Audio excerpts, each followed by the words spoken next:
ભાદરવા મહિનાની શરૂઆત થતાની સાથે જ લોકોની ભીડ અંબાજી મંદિર તરફ જતી જોવા મળતી હોય છે.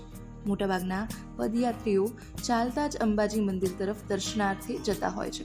ભાદરવી પૂનમનો મેળો સંપૂર્ણ ગુજરાતમાં ખૂબ જ પ્રખ્યાત છે, જેના માટે મહેસાણા એસટી ડિવિઝન દ્વારા યાત્રાળુ માટે 200 જેટલી વધારાની નવી બસો દોડાવવાનો નિર્ણય કરાયો છે, જે દર વર્ષે કરાતો જ હોય છે.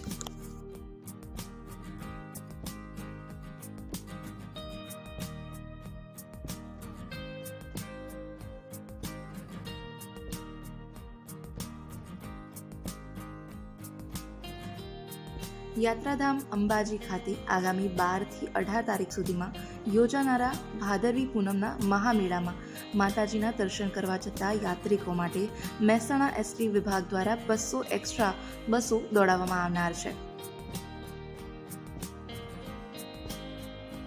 મારું નામ રમેશભાઈ ચૌધરી. ગઈ સાલ દર વર્ષની જેમ માય ભક્તોને અંબાજી મેળામાં એમને કોઈ અગવડતા ના પડે અને પૂરી સગવડતા એમની સચવાઈ રહે એ પ્રમાણે એમને લાવવા લઈ જવા માટે વિશેષ પ્લાનિંગ કરીને એડવાન્સ તિથિ વાઇઝ તારીખ વાઇઝ એમનું વાહનોનું પ્લાનિંગ કરવામાં આવેલું છે. વિભાગની ટોટલ બસો ફાળવવામાં આવેલી છે અને ડેપો દીઠ અમારા ડેપો દીઠ 35 બસો છે. એ રીતે દરેક ડેપો દીઠ અલગ અલગ બસો ફાળવવામાં આવી. ગઈ સાલ 2,42,00,000 જેટલી આવક મેળવવામાં આવેલી હતી. આ વખતે 2,67,55,000નો ટાર્ગેટ આપવામાં આવેલો છે. આ વર્ષે એસટી બસ નિગમ મહેસાણા દ્વારા અંબાજી મેળા દરમિયાન ગ્રામ્ય તથા શહેરી રૂટની બસ સેવા પર કોઈપણ જાતની અસર ના પડે તે માટે આગોતરું આયોજન કરાયું છે. ગયા વર્ષે અંબાજી મેળામાં એસટી ડિવિઝનને ₹2,42,00,000ની આવક થઈ હતી. જોકે આ વર્ષે અંબાજીના મહામેળામાં ભાવિ ભક્તોનો ઘસારો આ વર્ષે વધારે જોવા મળી રહ્યો છે.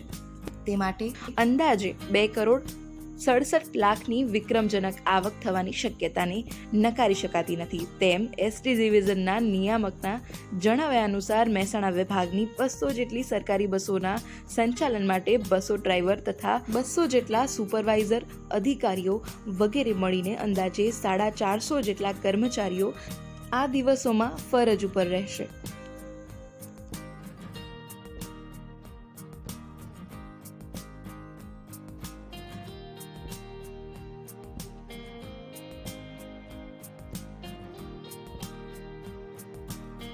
દર વર્ષે વિશ્વવિખ્યાત અંબાજી ખાતે ભાદરવી પૂનમના મહામેળામાં લાખો લોકો આવતા હોય છે અને ભક્તો ચાલતા મંદિરે દર્શને આવતા હોય છે. દર વર્ષે ભરાતા આ મેળામાં ચાલતા લોકોને ઘર સુધી પહોંચાડવા માટે એસટી નિગમ દ્વારા એક્સ્ટ્રા બસોનું દર વર્ષે સંચાલન કરવામાં આવતું હોય છે.